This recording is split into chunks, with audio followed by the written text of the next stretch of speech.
اسمك وسنك وعنوانك؟ اسمي علي ربيع الزيني، سن 24 سنة، ساكن في 8 حاره الدماميني، حي العطارين. حي العطارين. انت متهم اللي انت قتلت المال وعلي رشاد السيد.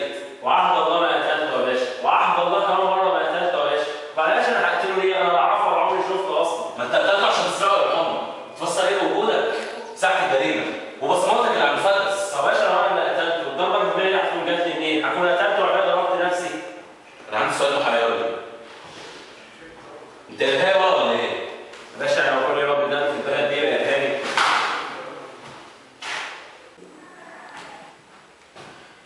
انت كنت هناك ليله الحادثه ليه؟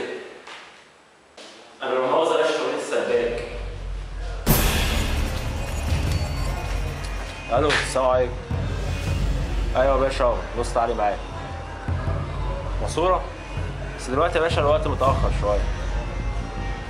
ماشي يا باشا، طول هجيلك على طول. اديني عنوان بس. ماشي يا باشا، سلام سلام.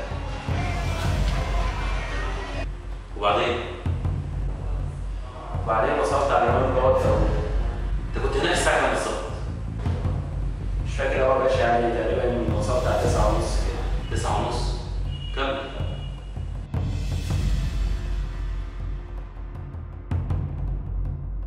اخوانا اللي هنا.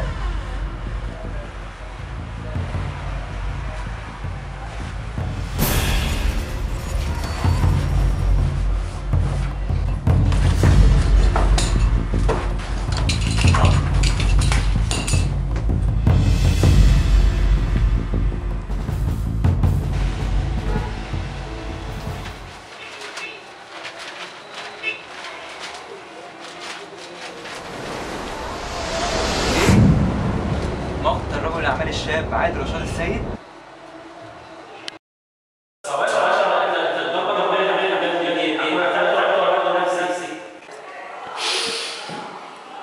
صحيح، الضربه اللي في دماغه دي جات له ازاي؟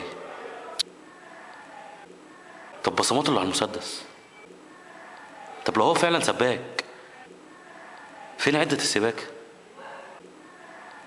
ليه ما لقيتهاش في مكان الجريمه؟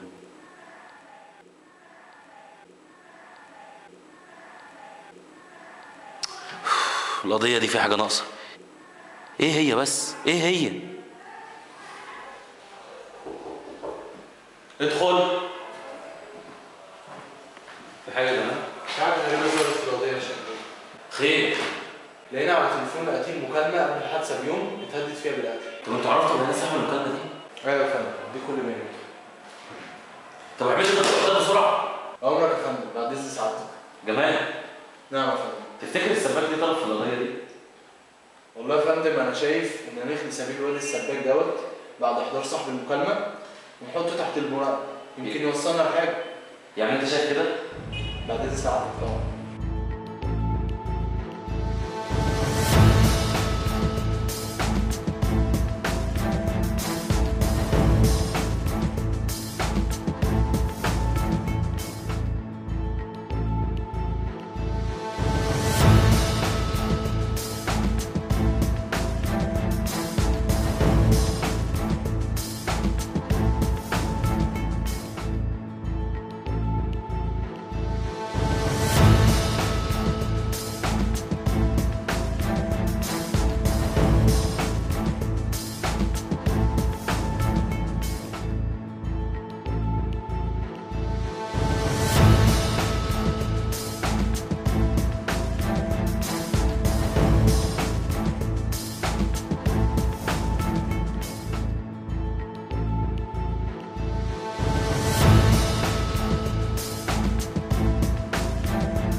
الساعة دي كانت في مكان الجريمة. الساعة دي بتاعتك؟ تمام يا فندم، الساعه دي بتاعت فعلا، بس انا والله بجد ما اعرفش ايه اللي وداني مكان الجريمه. ما تعرفش؟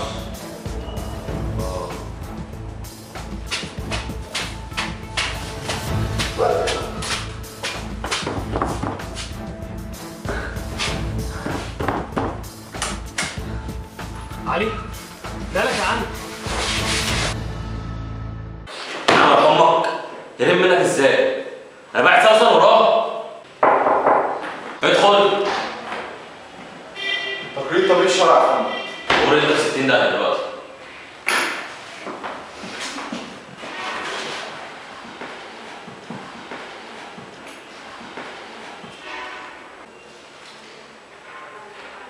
معناه ايه الكلام ده؟ يعني الرصاص اللي اتقتل ده المجني عليه مش من المسدس اللي احنا لقيناه؟ امال المسدس ده بتاع مين؟ وايه اللي جابه هنا؟ انت عارف يا هشام بيه؟ الظاهر ان في لغز لغايه دلوقتي في القضيه مش عارفين نوصل. طب لو السفاح فعلا هو اللي ما قتلش، ايه اللي خلاه يهرب؟ انا طقت القضيه دي. يعني انت دلوقتي متهم في جريمه قتل؟ شفت المصيبه اللي انا واقع فيها؟ ايوه يا جدع، صحيح. ولاد الحرام ما خلوش ولاد الحلال حاجه يا صاحبي. اتفضل. لا ده خليك ابو الشغل. انا مش عارف كل ده كان مستخبي لي فين بس. يا عم واحد الله ربك هيفرجها. ونعم بالله ونعم بالله والشغل. انا عايزك تروح تكشف لي عن النمر دي. اكشف لك على النمر دي؟ انا لمحتها ليله الحادثه، يمكن تفيدنا بحاجه. من عينيا من عينيا من عينيا. حاضر. من عينيا يا ابو علي. بص انت استنى هنا، هروح انا واجي لك على طول. هوا يا صاحبي. ماشي يا ابو الشغل، متاخرش عليا الله يكرمك. من عينيا يا ابو علي. هوا جاي لك على طول يا صاحبي. ماشي يا ابو الشغل. يلا سلام.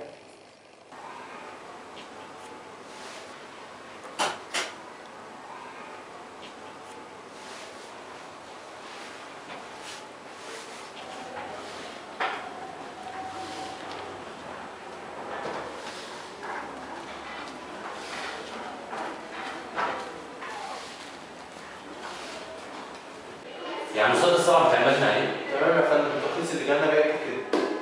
يبقى اكيد المجني عليه حاول يدافع عن نفسه، لكن القاتل خلص عليه. تمام يا فندم.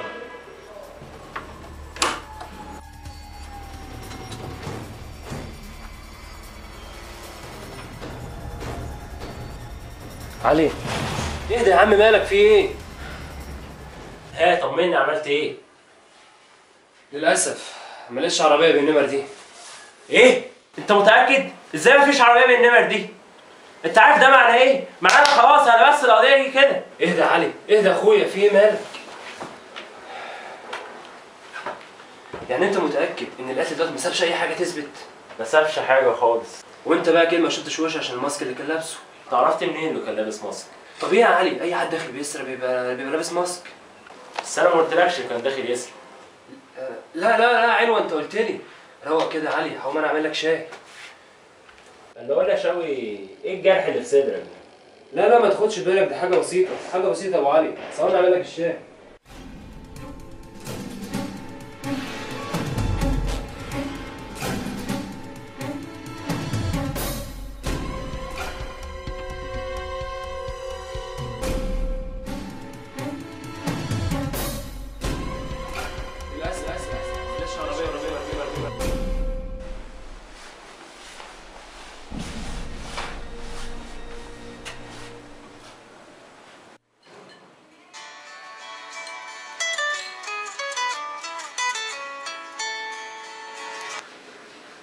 الو يا معلم حجاج.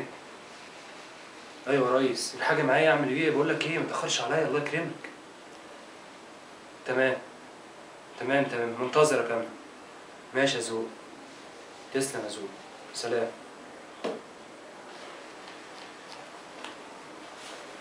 اتفضل يا علي. بقول لك ايه يا علي، الشاي اهو، هنزل اشتري شويه حاجات.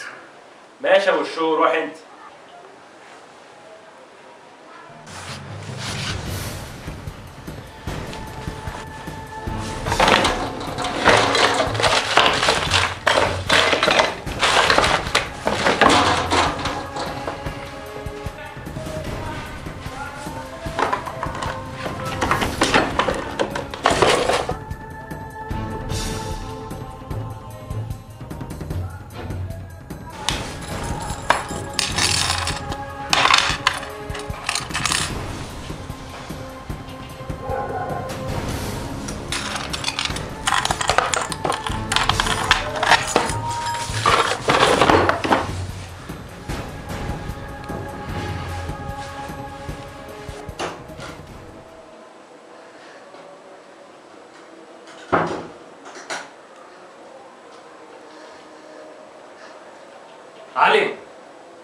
علي.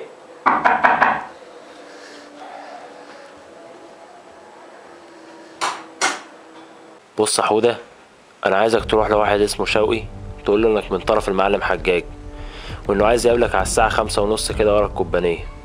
وبعد ما تتاكد انه نزل تاخد المفتاح ده وتدخل بيه وتحط حته الحشيشه في الدرج اللي جنب السرير، وتبلغ البوليس على مكان الحشيش والمكان اللي حاولوا فيه.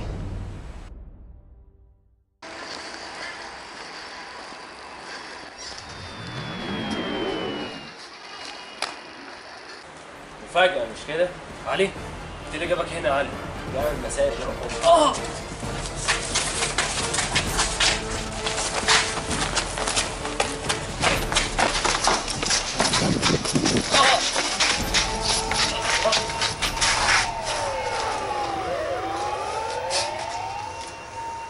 تعترف انك قتلت علي رشاد السيد؟ ايوه يا باشا، ما انكرش ان انا قتلته، بس قبل ما اقتله يا باشا انتوا اللي قتلتونا 1000 مرة، قتلتونا لما كبرنا وما لناش شغل، قتلتونا لما غليتوا علينا الاسعار. يعني دلوقتي يا باشا تحكمني على جريمة انا عملتها. يا باشا قبل ما تحاسبوني حاسبوا اللي نهبوا البلد دي كلها. يا باشا قبل ما تحاكموني انا حاكموا اللي قتلوني يا باشا. برافو. وبعدين انا قتلته ازاي؟ اللي حصل يا باشا انا دخلت على صاحب الشغل اللي بيكلمني في التليفون. الو. ايه يا عم عادل؟ فلوس كان معاك الاسبوع اللي فات يا عم عادل وما جاتش لحد دلوقتي. ماشي يا حبيبي، ما انت زي ما انت كمان مزنوق واحنا كمان مزنوقين وعلينا فلوس ليه الناس عايزين نخلصها. طيب بص يا سيدي، خلاصة القول الفلوس ان شاء الله لو ما جاتليش الاسبوع الجاي اخر ميعاد معاك مش هيحصل طيب ومش هيكفيني فيها رقبتك. ماشي يا ريس؟ سلام. حط الشهادة هنا يا باشمهندس. طيب يا عم في اي حته. حاضر.